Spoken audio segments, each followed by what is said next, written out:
Dear friends, आज मैं आपको पिटमैन शॉर्टेड का पार्ट 2 पढ़ाने जा रहा हूँ। पार्ट 1 रिविजनरी ए जब आई थी वहाँ पे खत्म हो गया था। अब यहाँ से पार्ट 2 शुरू होगा और नियम अलग टाइप के आएंगे थोड़े। वो मैं आज आपको सबसे पहला चैप्टर इनिशियल हुक बताने जा रहा हूँ। इनिशियल हुक का मतलब क्या होता है? जो हुक शुरू में अक्षर के लगाए जाए, किसी भी स्ट्रोक के शुरू में हुक लगाया जाए, उसको हम इनिशियल हुक कहते हैं। इनिशियल माने शुरू में लगने वाला हुक इनिशियल हुक कहलाता है। ये दो प्रकार के होते हैं। पहला होता है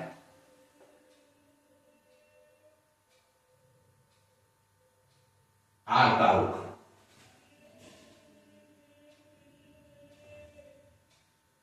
और दूसरा होता है एल का हुक।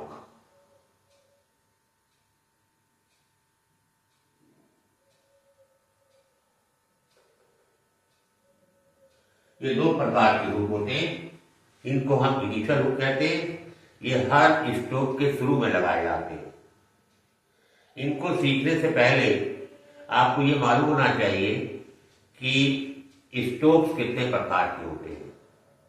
हमने बार बार पहले भी अपनी वीडियो में बताया है। स्ट्रोक्स स्ट्रेट स्ट्रोक्स होते हैं और कर्व स्ट्रोक्स होते हैं। स्ट्रेट स्ट्रोक्स में वो आउटलाइनें आती हैं जो सीधी बनती है, जैसे टी हो गया, टी हो गया, के हो गया, के हो गया, और जे हो, डी हो गया, जे हो गया। ये सब रेखाएं जो हैं स्ट्रेट स्ट्रोक्स में आती है जो सीधी बनती है। कर्व रेखाएं मतलब हिंदी में कहते हैं वक्र रेखा। ये वो रेखाएं होती है जैसे ऐसे बना दिया, ऐसे बना दिया, ऐसे बना दिया, ऐसे बना दिया। ये सब कर्व स्ट्रोक कहलाते हैं। ये बना दिया और ऐसे बना दिया, ये वाली रेखाएं कर्व स्ट्रोक्स कहलाती है और ये कहलाती है स्ट्रेट स्ट्रोक्स। इनिशियल हुक शुरू में लगते हैं, जैसे स्ट्रेट स्ट्रोक्स ये है, इसमें हम राइट डायरेक्शन से, मतलब जैसे घड़ी की सुई ये घड़ी ये है, सपोज करो ये घड़ी है, तो घड़ी की सुई जो है ऐसे घूमती है। इस दिशा से मतलब लेफ्ट से राइट की तरफ घुमा करके हुक लगाएंगे तो वो आर की आवाज देगा। ऐसे हम अगर लगा दें, इधर से इधर को घुमाएं, लेफ्ट से अपने राइट साइड में घुमाएं, जैसे घड़ी की सुई घूम रही है इस तरीके से घुमाएंगे तो ये आर की आवाज देगा। ये हुक जो है आर की आवाज देगा, तो ये हो जाएगा पी और आर। पहले पी पढ़ा जाएगा फिर आर पढ़ा जाएगा। हुक स्ट्रोक्स में लगता पहले है लेकिन पढ़ा बाद में जाता है। तो ये पी आर हो गया आपका। टी में लगा दीजिए इसी तरीके से, टी आर हो गया। चे में लगा दीजिए, चे आर हो गया। के में लगा दीजिए, के आर हो गया। घूमेगा आपकी लेफ्ट डायरेक्शन से राइट डायरेक्शन में, जैसे घड़ी की सुई घूम रही है, क्लॉक वाइज कह सकते हैं। इस दिशा से आप घुमाएंगे तो वो आर की आवाज देगा, पढ़ा अक्षर के बाद जाएगा। अब डी में लगाना है, इस तरीके से लगा दिया तो पहले हम डी पढ़ेंगे फिर आर पढ़ेंगे। जे में लगा दिया हमने ऐसे, लेफ्ट साइड से राइट की तरफ को घुमाएंगे आप, तो ये जे आर हो गया आपका, ये के आर हो गया, ये के आर हो गया, ये टी आर हो गया। इस तरीके से हम घुमाएंगे तो ये आर की आवाज देंगे। ये आर का हुक कहलाता है। आर का हुक इस तरीके से लगता है स्ट्रेट स्ट्रोक्स में। अब आर का हुक कर्व स्ट्रोक्स में कैसे लगता है? कर्व में कोई घुमाने का चक्कर नहीं है कि लेफ्ट से राइट में घुमाएंगे, ऐसा कुछ नहीं है।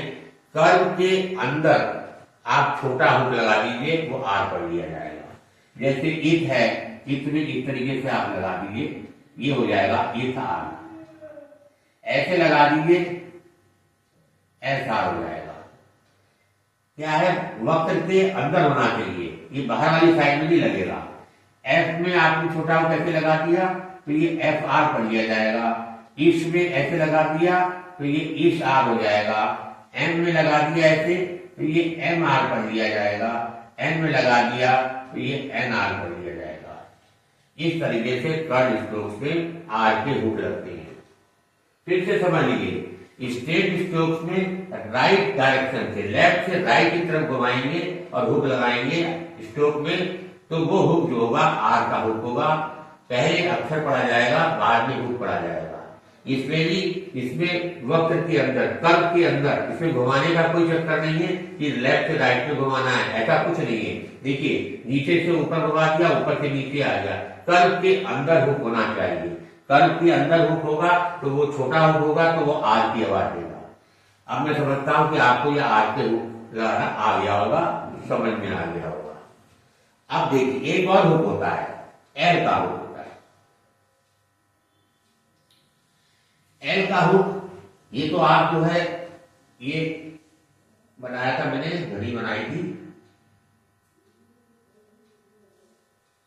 ये वाला हमने लेफ्ट से राइट की तरफ घुमाया था, जैसे घड़ी की सुई घूमती है, और ये राइट से लेफ्ट की तरफ को घुमा दीजिए। लेफ्ट से राइट से लेफ्ट को घुमा के हुक लगा देंगे तो वो एल की आवाज देगा। जैसे पी में मैंने लगाया, तो ये हो गया आपका पी एल। राइट से लेफ्ट लगाएंगे, जैसे एंटी क्लॉकवाइज आप कह सकते हो इसको, ये क्लॉकवाइज हो गया। क्लॉकवाइज का मतलब घड़ी की सुई जैसे घूमती है, वो क्लॉकवाइज डायरेक्शन में घूमती है। उल्टी घुमाएंगे तो कहा जाएगा एंटी क्लॉकवाइज।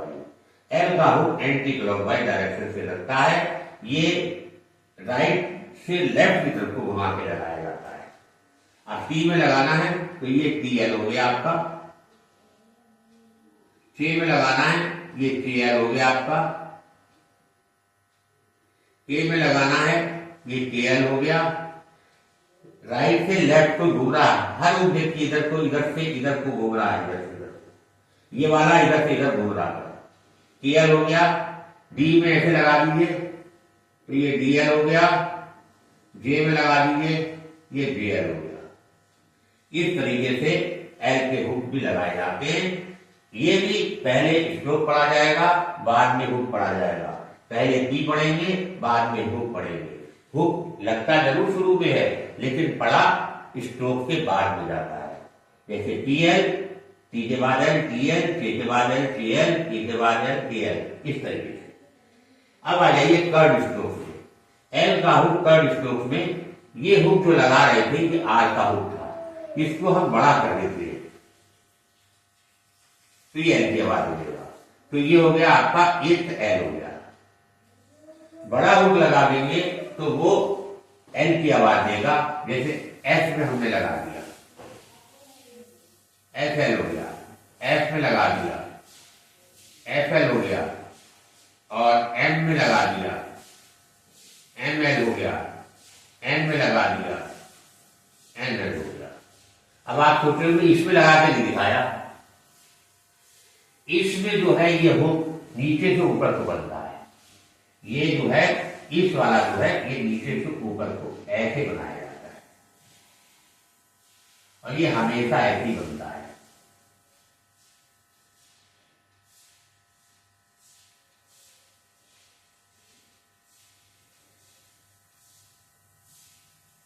ये हमेशा इसके साथ में एल का हुक जो है नीचे से ऊपर को बनाया जाता है। बाकी सब में शुरू में लगेंगे, इसमें नीचे से ऊपर लगेगा, और इसमें जब गिनती की जाएगी ट्रेसी की तो भी नीचे से ऊपर को की जाएगी। तो मैं समझता हूं कि आपको ये हुक आर का और एल का स्ट्रेट स्ट्रोक्स में और कर्व स्ट्रोक्स में कैसे लगता है ये समझ में आ गया होगा। इसके अलावा और देखिए, रे, वे, ये, हे, इनमें कोई हुक नहीं लगता है। और एल और आर ये खुद ही हुक है, तो इसमें हुक लगने का सवाल ही नहीं उठता। तो इनमें कोई हुक नहीं लगता है। बाकी सब में जो हुक लगाए जाते हैं। एक और बचा, इंग होता है, एन जी, ऐसे लिखा जाता है एन जी। इसमें जब हम हुक लगाते हैं, लगेगा कर्व के अंदर ही, आर का हुक लगता है। ये एन बी तो हो गया, और ये हुक लग गया तो इसमें के आर हो जाता है। NDKR या NDGR, और हिंदी में आप कहेंगे इंकर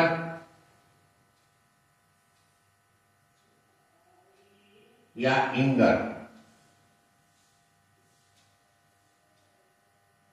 ये पढ़ा जाता है।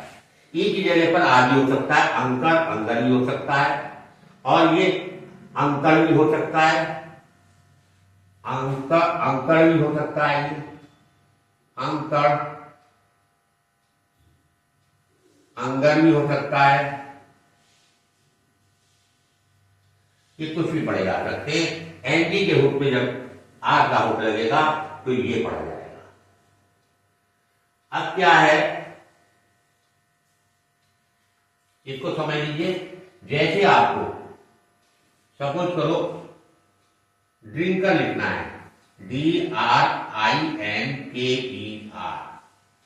ड्रिंकर, तो डी तो आपको बनाना आता है, लाइन के नीचे तो ऐसे बन जाएगा, ये डी हो गया, डी में आर का होट लगा दिया तो डी आर लाइन करते बन गया तो डी बन गया, और इसमें ये एंकर जोड़ दीजिए ऐसे करके, इसका ये यहां लगा दीजिए, तो ये हो गया आपका ड्री और इंकर, इंकर आ गया, ड्रिंकर हो गया।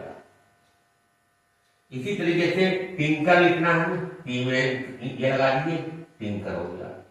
अब आपने लिखना कॉन्कर, CONQUER,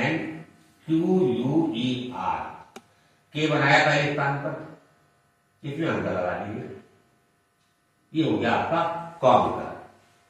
तो एनडी में जो हुक लगता है, इससे संबंधित वर्ड मैंने बता दिए, तो इस तरीके से वर्ड बनते हैं। बाकी इधर आ जाइए, इधर जो है ये तो मैंने बताया PR ऐसे होता है, TR ऐसे होता है, लेकिन इसको पढ़ा क्या जाता है, ये तो वैसे बताया, इसको पर पढ़ते टर चर कर ग डर जर, इस तरीके से पढ़ा जाता है। जैसे आपको सपोज करो लिखना है ट्राई, TRY, तो क्या करेंगे, टी में हम आर का आउट लगाएंगे, आई पहले स्थान का वाविल है, टी में आर का आउट लगा के ये बना दिया हमने। तो सबसे पहले हम इसमें टी पढ़ेंगे, उसके बाद हम आर पढ़ेंगे। आर में हुक में जो भी वाविल आएगा वो इस स्ट्रोक की बाद में लगेगा, क्योंकि बाद में पढ़ा जा रहा है, पहले टी पढ़ा जा रहा है, फिर आर, फिर आई, तो ये हो गया आपका ट्राई। इस तरीके से ये बनता है। अब देखिए इसी तरीके से पी में आर का आउट लगा दे, आई लगा दे, ट्राई हो गया। अब पी में आर का आउट लगा के एक ही बिंदी लगा दे तो ये प्रे हो गया। इस तरीके से ये पढ़े जाएंगे। ये आर का वाविल, हुक का वाविल जो है स्ट्रोक की बाद वाली साइड पे लगेगा। अगर सपोज करो ये पहले आ जाए, सपोज करो अप्रैल लिखना है, APRAY, तो क्या करेंगे, ए की बिंदी लगाएंगे, पहले ए पढ़ा जाएगा, फिर पी पढ़ा जाएगा, फिर आर, और फिर ए, अप्रैल। इस तरीके से ये पढ़ा जाता है। पहले वाविल आएगा तो पहले वाविल पढ़ा जाएगा, फिर पी पढ़ा जाएगा, फिर पी का हुक पढ़ा जाएगा, हुक के बाद वाविल पढ़ा जाएगा। इस चीज को, इस सीक्वेंस को याद कर लीजिए। इसी के आधार पे सारे वर्ड बनेंगे आपके। और देखिए जैसे लिखना है एग्री, AGREE, अब क्या है, ए की आवाज आ रही है और GR भी आ रहा है, तो आप क्या करें, जी में आर का आउट लगा दीजिए, ए का वाविल लगा दीजिए, पहले ए हो गया, फिर ये पढ़ेंगे, फिर आर पढ़ेंगे, आर के बाद में हम ई पढ़ेंगे, ई तीसरे स्थान पर लग जाएगा, तो ये हो जाएगा एग्री। इस तरीके से आर के हुक का प्रयोग स्टेप स्ट्रोक में होता है। अब एल वाले में देखिए, एल वाले में जैसे आपको लिखना है फ्लाई, क्लियर मालूम ऐसे होता है, आई की आवाज आ रही है, क्लियर पहले स्थान पर लिख दीजिए, पहले पी पढ़ेंगे, फिर हुक पढ़ेंगे, हुक का वाविल बाद में आएगा, यहां पे लग जाएगा फ्लाई। सपोज करो फ्लाई की जगह हमें अप्लाई लिखना हो, APPLY, अप्लाई लिखना है। ए फर्स्ट प्लेस का वाविल है, पी फर्स्ट प्लेस पे बनाएंगे पीएल। ए का वाविल लगाएंगे, पहले ए पढ़ा जाएगा, फिर पी पढ़ा जाएगा, पी के बाद एल आ रहा है, तो एल में जो वाविल आ रहा है वो इधर लग जाएगा। तो ये हो गया A P L I apply. इस तरीके से ये पढ़े जाएंगे। अच्छा, इन हुकों का प्रयोग बीच में भी होता है। जैसे आपको सपोज लिखना है लीडर, LEADER, लीडर लिखना है, तो क्या करेंगे, LE की आवाज आ रही है, एल लाइन काट के बनाएंगे। उसके बाद क्या आ रहा है, डर, डी में आता हुआ, एल का ई डी के अंदर लगा दीजिए, एल और ली और डी और आर डर, तो ये बन गया लीडर। इस तरीके से हम बीच में भी प्रयोग करते हैं। और ये आपका कंप्लीट हो गया। एल का हुक के बारे में मैंने बता दिया आपको। इसी तरीके से इसमें भी होता है। इसमें आएंगे तो आप जो है इसको थर पढ़ेंगे, सर पढ़ेंगे, फर पढ़ेंगे, इसको थल, सल, फल। जैसे सपोज करो हमें फ्लाई लिखना है, फ्लाई लिखना होगा तो क्या करेंगे, FLY, तो F में एल का हुक लगा के पहले स्थान पे बना दीजिए। सेम वही चीज है, पहले F पढ़ेंगे, फिर एल का हुक पढ़ेंगे, फिर आई पढ़ेंगे। ये हो गया आपका फ्लाई। सपोज करो ऑफर लिखना है, OFFER, तो ऑ की आवाज आ रही है पहले स्थान की, और फर आ रहा है, एफ में आर का हुक लगा दीजिए, और ओ का वाविल पहले आ रहा है, पहले लगा दीजिए, पहले ओ पढ़ेंगे, फिर फर पढ़ेंगे, ये हो जाएगा ऑफर। इस तरीके से इनिशियल रूपों का उपयोग किया जाता है। इनिशियल रूप दो प्रकार के मैंने बताए, एक आर का होता है, एक एल का होता है। स्टेट स्ट्रोक्स में कैसे लगते हैं और कर्ड स्ट्रोक्स में कैसे लगते हैं। स्टेट स्ट्रोक्स के बाद में कर्ड स्ट्रोक में आ गए, और ये राइट डायरेक्शन से लगता है, ये लेफ्ट घुमा के लगाया जाता है एल का हुक। और कर्ड स्ट्रोक्स में छोटा हुक लगाएंगे तो वो आर की आवाज देगा, बड़ा हुक लगाएंगे तो एल की आवाज देगा। पहले स्ट्रोक पढ़ा जाएगा, बाद में हुक पढ़ा जाएगा। इसी तरीके से जो पहले वाविल आएगा वो पहले वाविल पढ़ेंगे, फिर स्ट्रोक पढ़ेंगे, स्ट्रोक के बाद में हुक पढ़ेंगे, हुक के बाद में वाविल पढ़ा जाएगा, जो मैंने आपको यहाँ बताया। देखिए, पहले वाविल, फिर स्ट्रोक, फिर हुक, हुक के बाद वाविल, इस तरीके से पढ़ा जाएगा। आशा करता हूं कि आपको ये इनिशियल हुक समझ में आ गए होंगे।